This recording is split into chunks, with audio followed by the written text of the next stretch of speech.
All right, so you guys are gonna get a piece of clay about this size. And before you even worry about this piece of clay, you're gonna be doing some thinking about what animal you wanna make.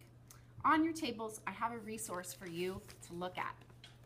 This right here is just a chart of some animals, pictures of those animals, and then what some of those animals might symbolize or represent in Native American cultures. However, you can choose what animal you want based on your own reasons. I'm choosing to make a bear because it's got a cuddly side, but also a really strong side. So that is my animal that I will be making. Now with my piece of clay, I'm thinking I need to make a head today. So I look at the bear and look at the size of the head. I also need to make a body. The body is bigger on this picture than the head. So I'm gonna get a small piece for the body and a bigger piece, or a small piece for the head and a bigger piece for the body. This stuff left over can be for details if I have time. Then I'm gonna take it and roll them into spheres. Almost any animal out there can be made if you start with your 2 spheres. I'll show you what my spheres look like when they're done and how to slip and score. Okay, so I've smoothed out my spheres nicely by using my fingertips to get any cracks off. And it's time to score and slip them together. So I scratch my clay where the 2 pieces are gonna touch.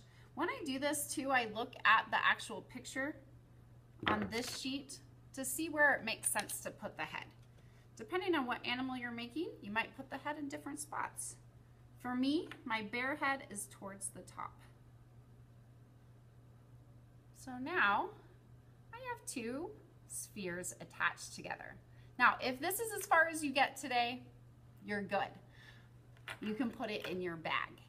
If you have extra time though, you can begin to think about details to add. So I made one that's a little bit further along. So I started this bear the same way that I started this one. I smoothed those 2 circles together, or spheres, and I even added details like feet. Remember that anytime I add things to a piece of clay, I have to do my score and slip. So all these feet that you see here, I scratched and added the water. So as you add your details, don't forget that step too. Now, of course, I began to shape these spheres to look a little bit more like the bear I see in the picture. So don't worry, it's not gonna stay looking like this. You're gonna sculpt and think and adjust to make it look like the animal that you would like.